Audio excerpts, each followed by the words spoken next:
अधूरा जवाब सुनकर अनुदित चुप था। लेकिन उस वक्त सुप्रिया की बात सुनकर उससे अपना गुस्सा कंट्रोल ही नहीं हो रहा था और इस वजह से उसने सुप्रिया को बहुत कसकर पकड़ रखा था। सुप्रिया उसके गुस्से को और नहीं झेल सकती थी, इसीलिए उसने फिर से कहा, 6 महीनों से मैं सारे ऑडिशंस में रिजेक्ट हो रही हूँ, इसीलिए मुझे हर हाल में एक मूवी में काम चाहिए। तुम कन्नड़ फिल्म इंडस्ट्री में कॉन्टैक्ट्स और पावर दोनों रखते हो। तुम अगर सिफारिश करोगे तो मुझे हॉन्टेड नाइट्स में एक रोल जरूर मिल जाएगा। नजरें झुकाए कांपते होठों से बिना रुके वो बोलती जा रही थी। अपनी एक तरफा मोहब्बत को छुपाने के लिए उसने अपने कैरेक्टर पर यह डर्टी ब्लेम लगा लिया था। उसे बिलीव नहीं हो रहा था कि वो अनुदित के सामने खुद को इतना नीचे गिरा रही थी, लेकिन सुप्रिया के लिए उस वक्त यही करना सही था। अनुदित को उसके प्यार का सच मालूम हो, उससे बेहतर यही था वो सुप्रिया को गलत समझे।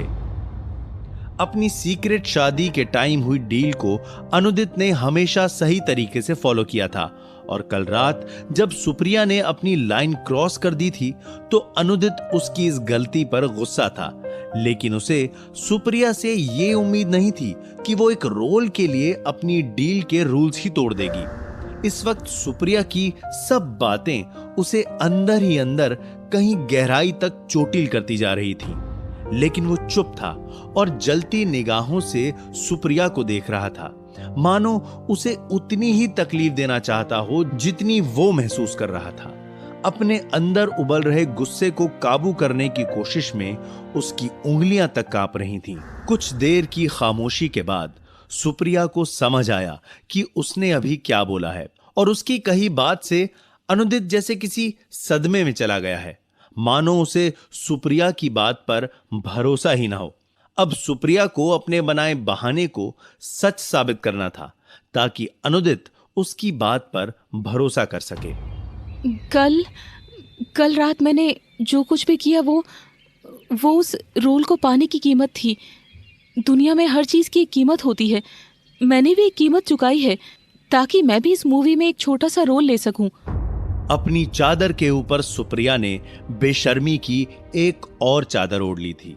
जब मोहब्बत बिना कहे ही जाहिर हो जाने का डर हो तो इंसान अपनी फीलिंग्स पर कई सारे पर्दे डाल देता है, लेकिन सुप्रिया ने कालिख से रंगा हुआ एक ही पर्दा डालकर अपनी सारी फीलिंग्स को अनुदित की नजरों से कोसों दूर कर दिया था। ओ, तो कल रात तुम मुझे अपने इस डर्टी गेम में फंसा रही थी। How dare you. अनुदित की उस तीखी आवाज में सुप्रिया को अपने लिए अपमान की गूंज साफ सुनाई दे रही थी। उसे समझ आ रहा था कि वो अनुदित की नजरों में गिर चुकी थी। उसने पलकें उठाकर अनुदित की ओर देखा। अनुदित का सख्त चेहरा और भी सख्त हो गया था। सिर्फ एक रोल पाने के लिए तुमने मेरा यूज किया। अपना प्रॉमिस तोड़कर तुमने बहुत बड़ी गलती की है सुप्रिया। तुम सोच भी नहीं सकती कि तुम्हारे इस डर्टी गेम को मैं कितना खौफनाक अंजाम दूंगा। जिस तरह तुमने अपना प्रॉमिस तोड़ा है उसी तरह मैं तुम्हें तोड़ के रख दूंगा। एक झटके से उसने सुप्रिया को धकेल दिया और बिना उसकी ओर देखे बाथरूम का दरवाजा पटककर बंद करते हुए वहां से चला गया। दरवाजे के बंद होने की उस तेज आवाज की धमक सुप्रिया के दिल तक पहुंच रही थी और उसे यह फील करा रही थी कि अब अनुदित उससे कितनी नफरत करता है। सुप्रिया का बनावटीपन भी उसकी चादर की तरह अब उसका साथ छोड़ रहा था। उसकी आंखें बिना किसी पर्दे के खुलेआम बरसने को तैयार थीं और उसके दिल का दर्द अब उसके गले में आकर चुभने लगा था।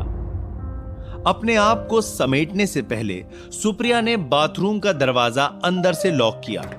आज अपने कैरेक्टर पे दाग लगाकर उसने अपनी फीलिंग्स को छुपाया था।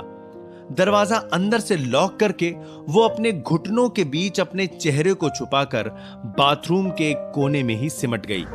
अब आंखों से जलता हुआ लावा बह रहा था, लेकिन दिल की सिसकियों को उसने गले से बाहर नहीं आने दिया। बाहर कमरे में सामान के टूटने फूटने की आवाजें उसके कानों तक पहुंच रही थी। अनुदित के गुस्से को वो अच्छे से जानती थी। हर एक सामान के टूटने की आवाज के साथ उसका दिल भी टूट रहा था। थोड़ी देर बाद कमरे का शोर शांत हुआ। अनुदित कमरे से बाहर जा चुका था। सुप्रिया ने एक गहरी आह भरी और फूट फूट कर रो पड़ी। अनुदित से अपनी एक तरफा मोहब्बत को आज तक सुप्रिया ने अनकंडीशनल ही रखा था। कभी बदले में उसकी मोहब्बत या कुछ और नहीं चाहा था, लेकिन उसी मोहब्बत के एहसास को छुपाने के लिए आज उसे बहुत बड़ी कीमत चुकानी पड़ी थी। लगभग 5 घंटे बाद दिन का सूरज सुप्रिया की बैल्कनी से उठकर अब उसकी छत पर आ चुका था, लेकिन वो अभी भी अपने कमरे में ही थी। अनुदित सुबह ही वो बंगला छोड़कर जा चुका था। सुप्रिया को पता था कि वो अपनी नई फिल्म की शूटिंग के लिए जोधपुर जाने वाला था। वो बैंगलोर कब वापस आएगा, इस बारे में सुप्रिया को कुछ भी नहीं पता था। वो जानना तो चाहती थी, लेकिन आज सुबह जो कुछ हुआ था उसके बाद वो अनुदित के सामने भी नहीं जा सकती थी। अपने बेड पे लेटी हुई सुप्रिया कल रात की सिलवटें गिन रही थी। भले ही उसने अनुदित को कभी ना बताया हो, लेकिन पिछले 13 सालों से हर एक दिन के साथ अनुदित के लिए उसका प्यार और उसका दीवानापन बढ़ता ही गया था। उसके प्यार को अनुदित की तरफ से कभी कोई सहारा नहीं मिला था। अनुदित के प्यार के बिना सुप्रिया का दिल किसी बंजर जमीन के जैसा था, जिस पर बिना पानी या हवा के न जाने किस सहारे से उसकी मोहब्बत के गुलाब खिले हुए थे। उन गुलाबों की महकती हुई खुशबू भी सुप्रिया के हिस्से थी और उनके कांटों की चुभन भी सिर्फ उसी के हिस्से थी। क्या तुम्हें सच में लगता है कि मैं सिर्फ एक रोल पाने के लिए तुम्हारे करीब आई थी? क्या तुम्हें इतना समझ नहीं आया कि फिल्म में रोल लेना सिर्फ एक बहाना था ताकि मैं तुमसे अपनी वो फीलिंग्स छिपा सकूं?